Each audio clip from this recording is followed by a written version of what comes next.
Hello, and welcome back to another video on this channel. Today I have my headphones on. That means I'm going to be doing a response video. And today's response video is to a video made by Mania called My Challenge to Christians from an Atheist. And, well, I've always been quite interested in his channel. Like, my friend Zach from Apologetics gone on it once or twice, I think, in the past. So I've always kept an eye on this channel. And I managed to see this video last time I was checking it.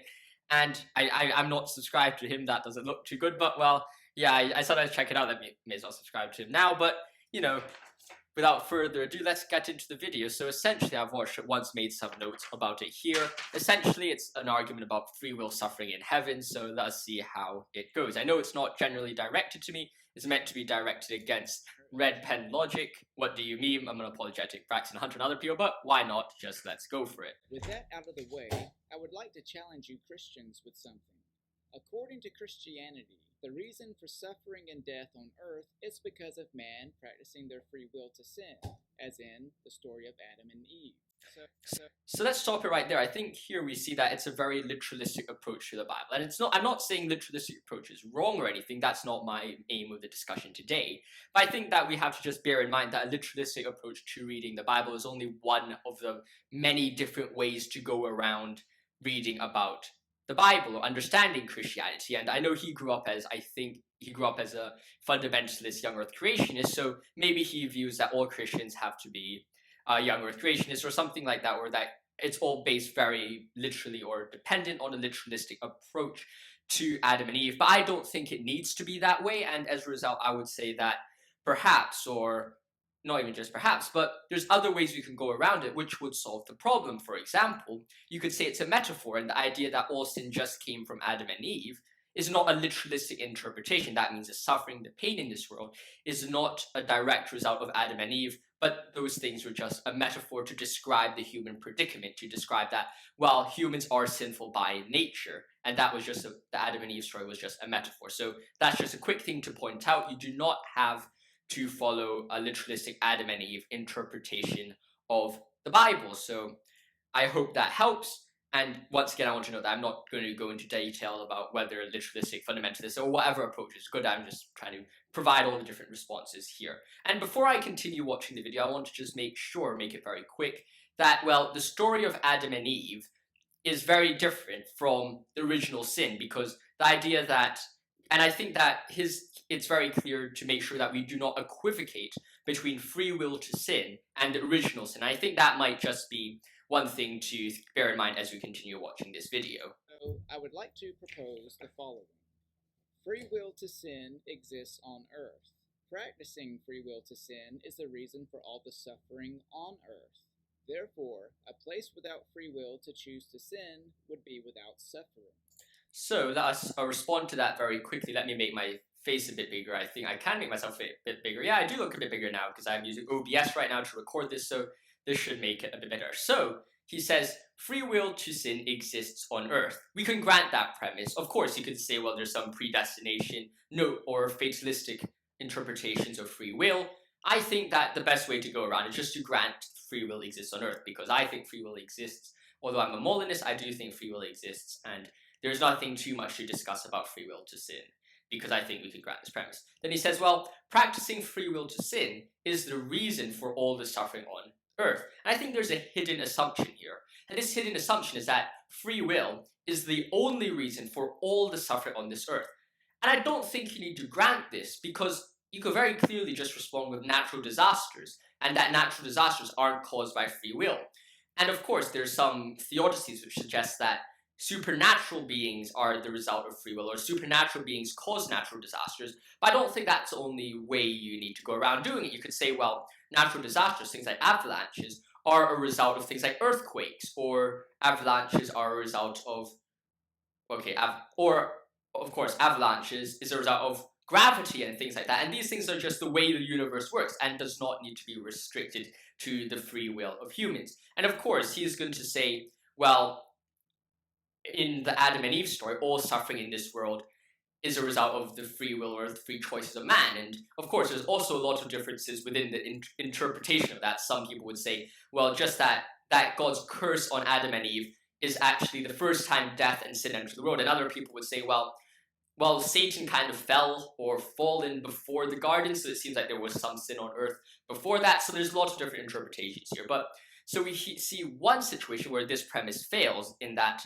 there are other places where suffering is indeed explained not by free will but by natural situations and scenarios. And there's also another interpretation, the literalistic interpretation, which says that suffering is solely out of free will, and that this original sin of Adam is the result of all the suffering, because clearly things like natural disasters would not be a constant act of us causing them, but instead is a result of the original sin. So with that in mind, we could go to his conclusion. He says, well, a place without free will to choose to sin would be without suffering. Not exactly. As I've said before, a place could have no free will, but still have naturalistic disasters. For example, there are some deterministic views of the universe, and the idea that everything in this universe is determined and without free choice or randomness. Under this interpretation, it doesn't mean things like earthquakes and floods and tsunamis would not happen. These things can still happen, and it just seems that it's quite easy to find a place with free will where there is suffering as well. So I think that his first premise is flawed on multiple accounts, mainly from premise 2 and premise 3. So I would stop or show this thing a bit, make this myself a bit smaller. I'm making the wrong thing smaller. Give me a moment.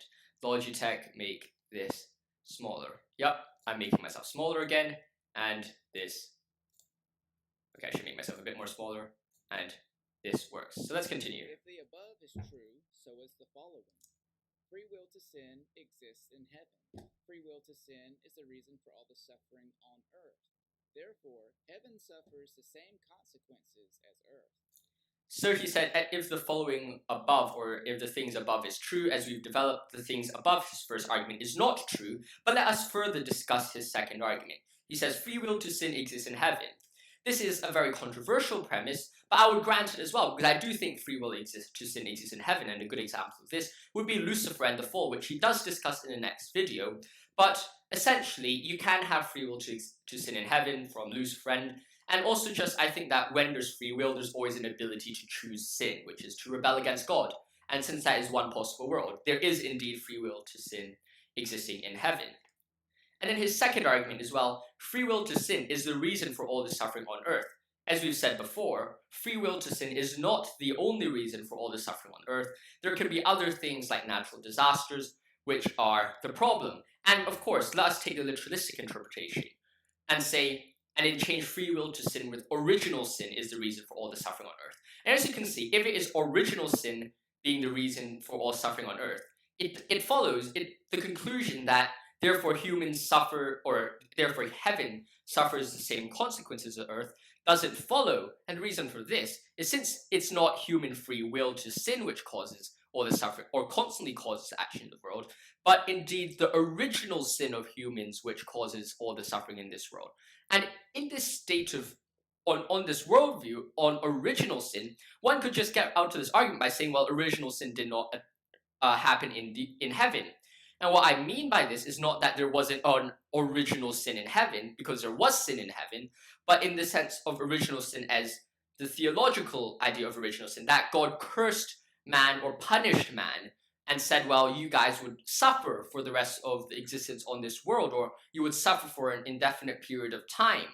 And it's this idea of original sin, this curse or this punishment, does not have to follow in heaven, in the sense that while there could be free will to sin in heaven, it doesn't follow that God also cursed heaven to have the same consequences of that sin. So I think that there is once again a problem with this argument from both the premises.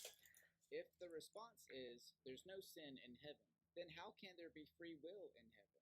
If anyone would like to... Okay, I think he responds to that question in another video, so let us go down to that video and check it out. I've watched it again, and, well, let's see how it goes. It's 6 minutes long, a bit longer, but go get through it. And the only way to enter heaven is through Jesus Christ. Or to put it simply, you have to be a Christian. But here's my question. Is there sin in heaven? This might appear as an odd question to atheists and a silly one to Christians. However, answering this question reveals contradictions for Christians. So, is there sin in heaven? Two possible answers. 1. No, there is no sin in heaven. 2. Yes, sin exists in heaven. Let's consider the first answer, but allow me to preface what I'm about to say by acknowledging that not all Christians believe in a literal Satan, aka pious and prideful, thinking he was above God, angels, or there is no way to get around this, that yes, sin exists in heaven. Okay, so I just skipped it forward to where he said yes, sin exists in heaven, because I do think that sin used to exist in heaven in the sense that, well, Satan sinned against God, and that was sin, right? So I'll grant that premise, I'll grant this argument. No, sin doesn't exist in heaven, yet you believe Satan and countless other angels became prideful and rebellious against God, which isn't that the definition of sin? Then explain yourself. Where is the logic in this? There's a place called heaven that other angels came to heaven, but were later kicked out of heaven.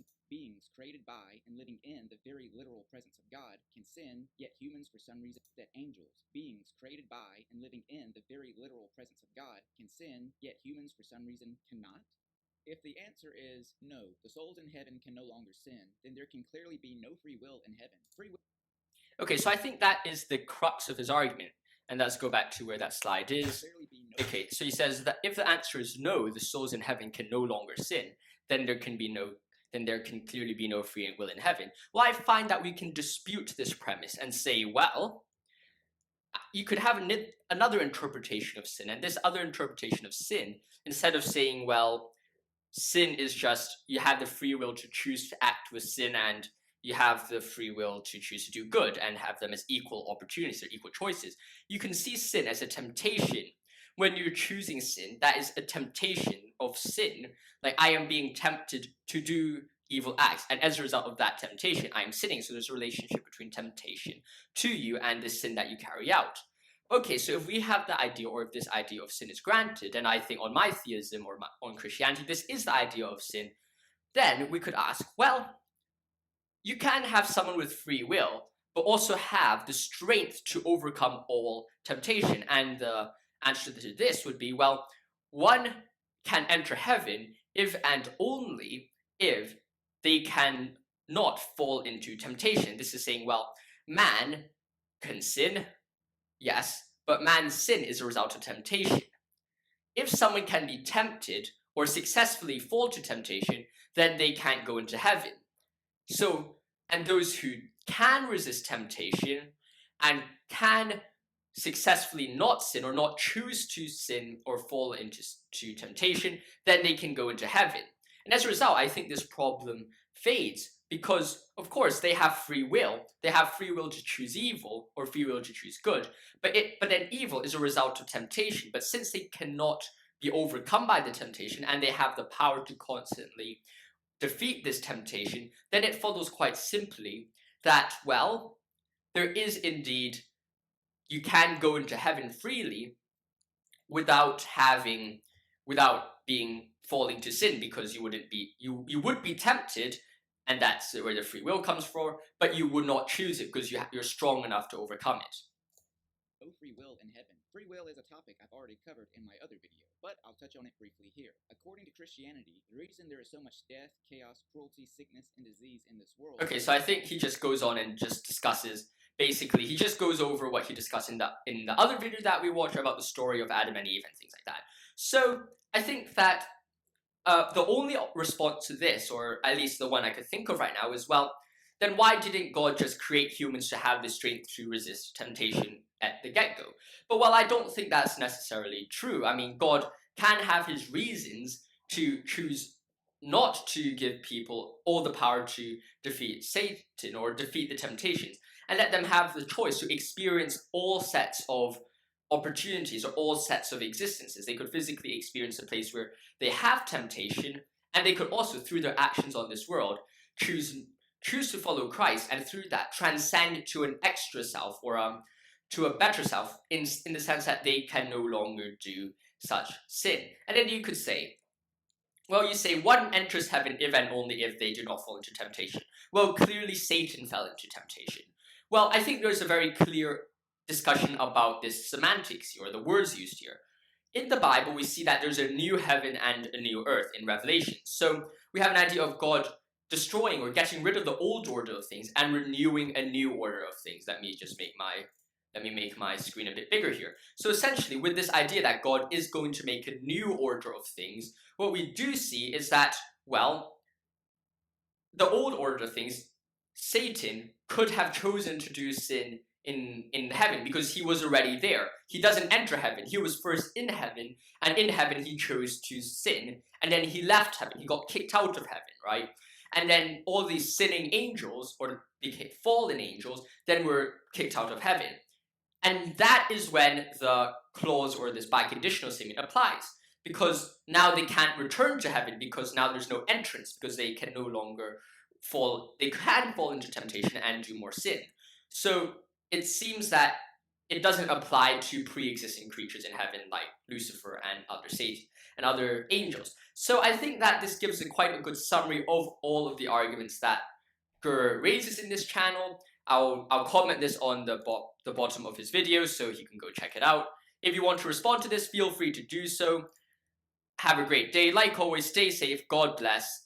And if you enjoyed this video, if you enjoyed this response, make sure to like and subscribe to this channel, help it grow, and God bless and goodbye. Thank you for watching, stay safe, and I'll see you in the next one. Have a good one.